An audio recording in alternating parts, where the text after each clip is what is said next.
Picture yourself alone in a place where every sound seems to hold a hidden meaning, where silence weighs heavy with unspoken dread, and darkness conceals secrets you wish you'd never uncover.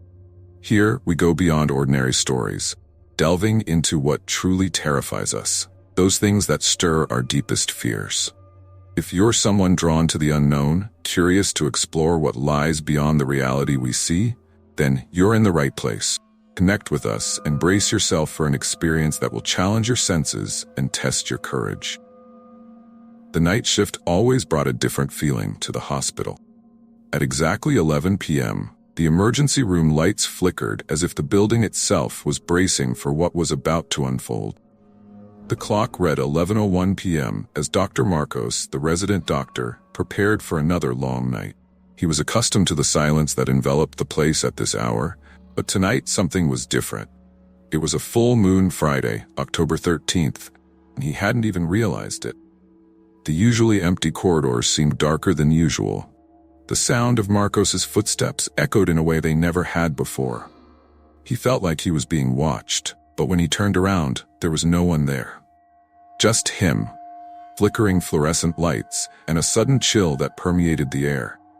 The night carried a thick layer of tension, as if something was lurking just out of sight. Even the monitoring machines emitted an unsettling hum. As he walked towards the reception where the night nurse was waiting, he noticed something disturbing. The hospital clock seemed stuck at 11:01 p.m. Time, at that exact moment, appeared to have frozen. Then he heard a sound that made him stop. A faint murmur coming from a dark corner of the hallway. He turned, and there, in the shadows, he saw something move. It was only the beginning of a night he would never forget. Dr. Marcos tried to convince himself that it was just his mind playing tricks. When the automatic glass door at the main entrance slid open, a sharp sound cut through the silence, and he turned, expecting to see a late patient or visitor. But what he saw was far worse. A gurney was being pushed in, but no one accompanied the patient. The gurney moved on its own, gliding slowly across the floor, its wheels creaking as if worn by time. The body on it was covered by a white sheet stained and dirty, as if it had been pulled from a long-forgotten place. A shiver ran down the doctor's spine as the gurney stopped right in front of him. The nurse, who had been standing beside him, instinctively stepped back, face turning pale. Dr. Marcos took a deep breath, and with trembling hands lifted the sheet. Patient's face was completely disfigured, a grotesque mix of wrinkled skin and lifeless, empty eyes. Something was terribly wrong with this scene. The worst was yet to come. Without any identification, no medical records, and no vital signs, the man on the gurney should not have been alive. And indeed, he wasn't. Somehow, he was there. Marcos tried to step back, but his feet felt glued to the floor. It was then that the patient's eyes slowly opened, revealing a deep, black void that seemed to pull him in.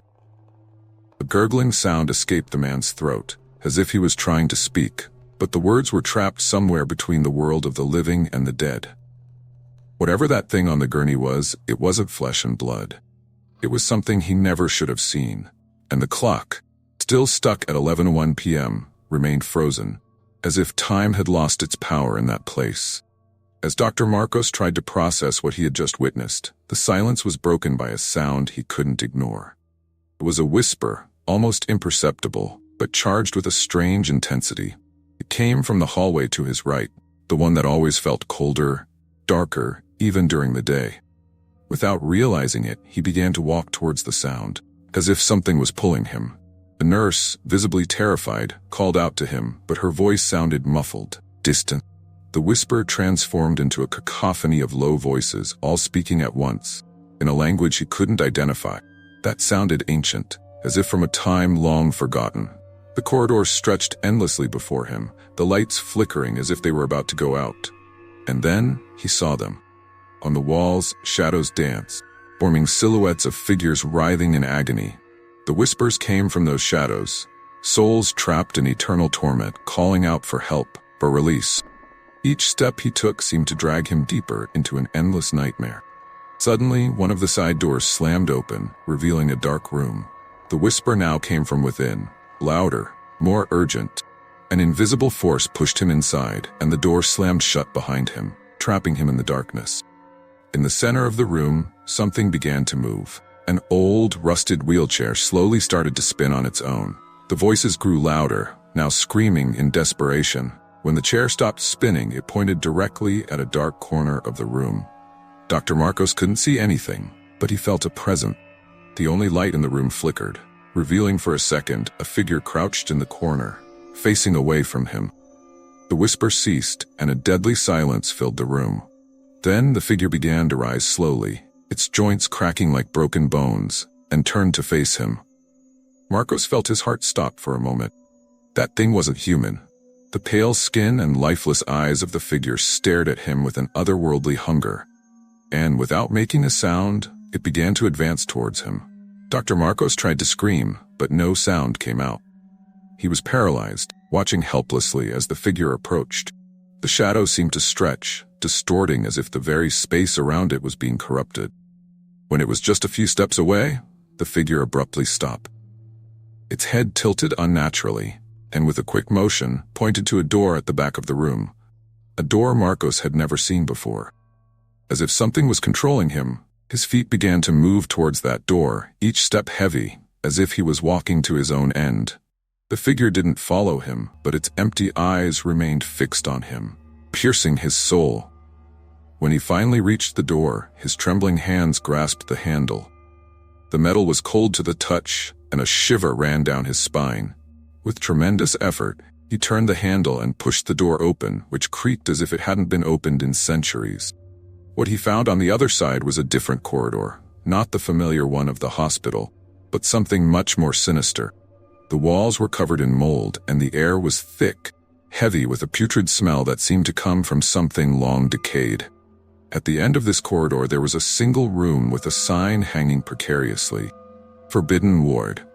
Something inside Marcos told him to stop, to run, but he was beyond the point of return. He knew he had to find out what was inside. When he finally reached the door to the ward, he felt an overwhelming presence, as if he was standing at the entrance of a cursed place. He pushed the door open, which banged loudly, revealing a scene he could never have imagined. Old wheelchairs were scattered everywhere, hospital beds with blood-stained sheets, and in the center of the room, a large metal bathtub filled to the brim with a thick red liquid. Horror gripped his body as he realized the tub was not empty. Inside it, bodies, or what was left of them, floated in a strange tranquility, as if they were waiting for something, or someone. And then, he saw the eyes. Those same empty eyes that had watched him in the previous room, now reflected in every face within the tub, as if each soul trapped there was doomed to repeat the same fate. The whisper returned, louder, more furious, filling the room with words of agony. Dr. Marcos felt an invisible hand grab his shoulder and pull him towards the tub. He tried to resist, but the force was relentless, merciless, and then he realized he was not alone there. If this story is pulling you in and you want more, subscribe now. Don't miss the next chapter of this horror. Join us as we venture into the unknown. As Dr. Marcos fought against the invisible force pulling him towards the tub, a sound echoed through the hallway. A sharp, desperate scream cut through the air like a knife. It was a familiar voice, the voice of Dr. Eduardo, hospital's chief doctor. Marcos felt a wave of panic rise up his spine. He had known Eduardo for years, a respected professional, solid as a rock. But now that scream sounded like it came from someone on the brink of madness. He broke free from the invisible grip and ran towards the source of the scream, leaving behind the macabre scene in the ward. Every step he took seemed to drag him deeper into a nightmare. Corridors narrowing, the lights flickering faster and faster, and the air growing dense. The screams continued, becoming more and more shrill until he reached the main operating room. The door ajar. With growing apprehension, Dr. Marcos pushed the door open, and what he saw made him recoil in horror. Dr. Eduardo was there, but not the way he remembered. Strapped to a gurney, Eduardo was covered in deep cuts and burn marks, as if he had been tortured by something or someone beyond human comprehension. His eyes were wide with terror, and his mouth moved in a ceaseless murmur, words that seemed to come straight from a nightmare. "They won't let us leave," Eduardo murmured, his eyes fixed on a vacant spot on the ceiling. "All of us, trapped here." forever. Marcos felt his stomach churn. The floor around the gurney was covered in dried blood, and rusted surgical instruments were scattered about as if someone had attempted to operate unsuccessfully, leaving only a trail of agony. He approached Eduardo, trying to find a trace of the man he knew, but all he saw was despair. Suddenly, Eduardo convulsed violently, and his eyes turned towards Marcos as if recognizing him for the first time. "You have to get out of here. Now. Before they come." Before Dr. Marcos could react, the room was engulfed in sudden darkness, as if the very light had been sucked out of the environment. The whisper that had once seemed distant was now all around him, a chorus of anguished and enraged voices. And in the midst of the darkness, Marcos saw something move. Indistinct silhouettes, twisted figures that seemed to emerge from the shadows, surrounding Eduardo's gurney. He tried to run. It was too late.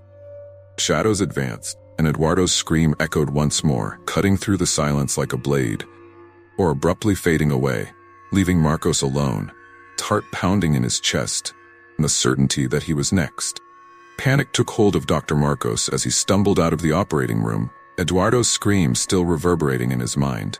His steps were unsteady, and the hospital, which he knew so well, now seemed like a hellish labyrinth, with each corridor twisting in impossible directions.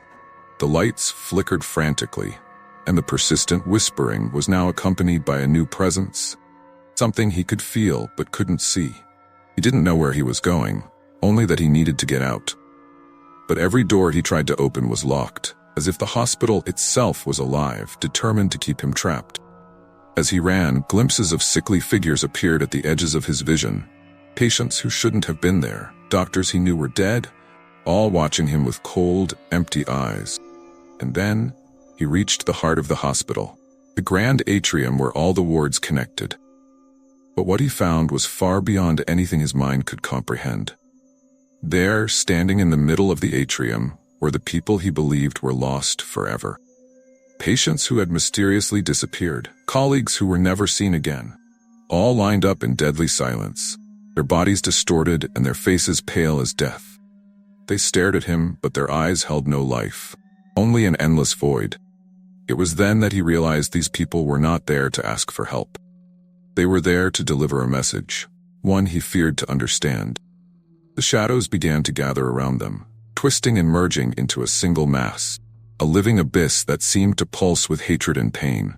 In the center of that abyss, something began to emerge.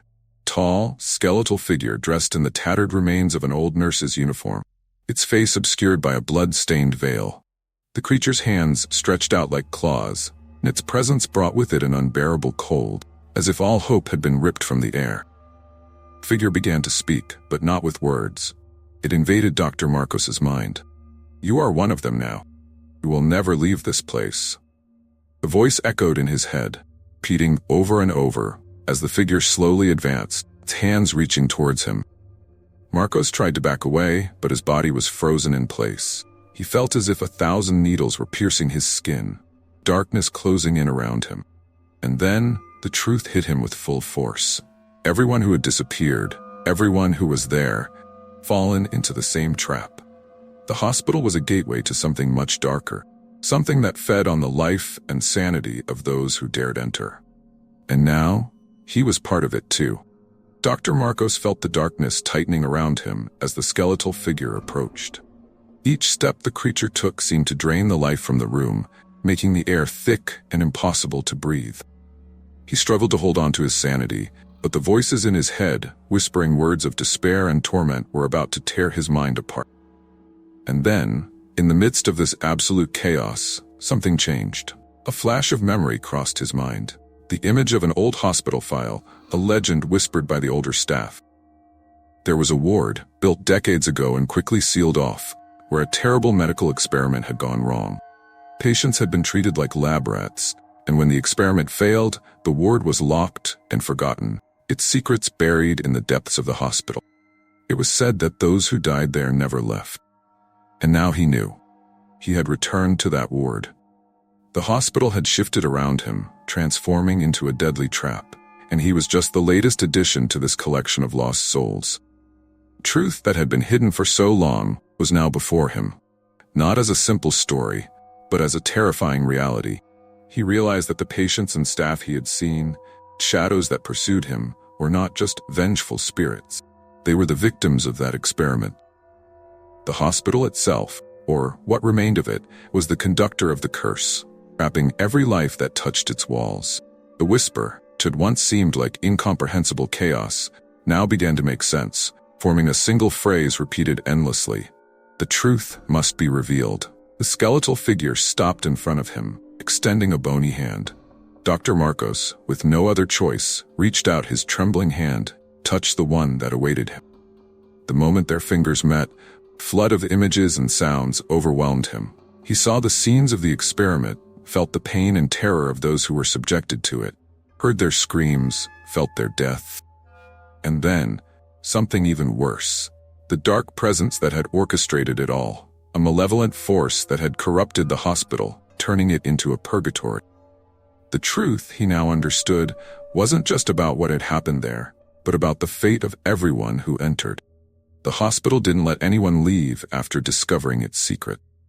And Dr. Marcos, with the weight of that knowledge, knew he was doomed, like all the others, to wander those halls forever, carrying the curse forward. The cold touch of the skeletal hand seemed to suck the last bit of warmth from Dr. Marcos's body.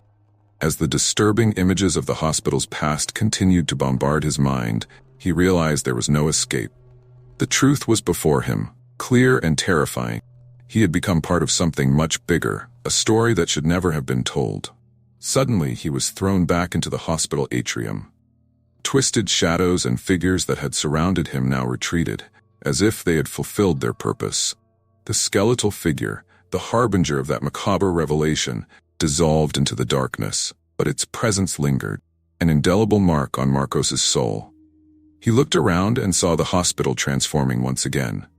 The walls began to close in, the lights flickered wildly, and the sound of doors slamming echoed throughout the corridors. The lost souls, those victims of the experiment, were now silent, watching him from afar with vacant expressions as if accepting their fate. But something was different.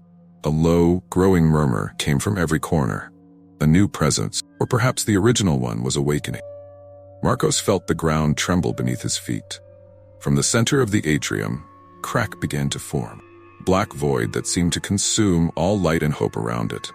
The walls started to disintegrate, revealing an endless abyss, and at the bottom of that abyss, he saw the remnants of the souls the hospital had devoured. A mass of distorted faces, silently screaming, their empty eyes fixed on him, pleading for freedom. But the hospital wouldn't grant them that. Instead, it drew them further into itself, merging them with the walls, the floors, with every object in sight. And now, that same fate awaited him. The whisper returned, stronger this time, invading his mind with a final message. You belong to us now. With no control over his body, Dr. Marcos began to be pulled toward the abyss, as if gravity itself was dragging him down. He fought with all his might, running to his office in a desperate attempt to think of a way out. The darkness closed in around him, the voices suffocated him, and the emptiness of the hospital consumed him. When he reached his office, he saw himself sitting in his chair, asleep. What was happening? With a final desperate glance, he saw the hospital's surface closing over him, as if it had never existed. And in that last moment, before being completely swallowed, he understood the absolute horror of his situation. He hadn't just been absorbed by the hospital. He had become part of it. Was he now one of the many souls the hospital collected?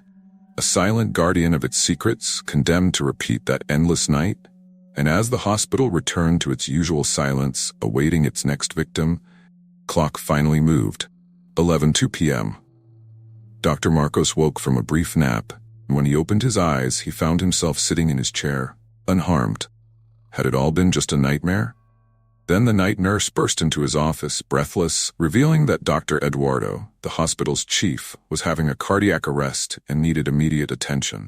Marcos rushed to find Dr. Eduardo, who was already on his last breath. Before he could offer any assistance, he heard the dying words escape Eduardo's trembling lips.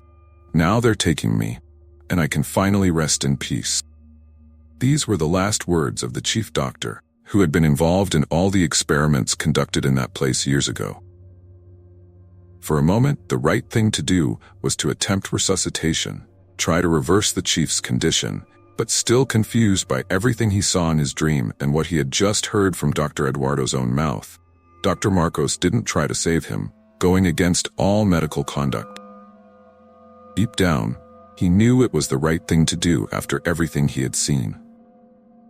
Glancing at the door of the room, Dr. Marcos caught sight of the souls he had seen in his dream, as if they were saying goodbye or coming to claim the soul of the chief doctor. Dr. Marcos resigned the next day, not wanting to return to that place. And every Friday he dreamed of those same souls, sometimes thanking him, sometimes saying farewell, but always watching him. He opened his own practice and worked as a doctor until the age of 58.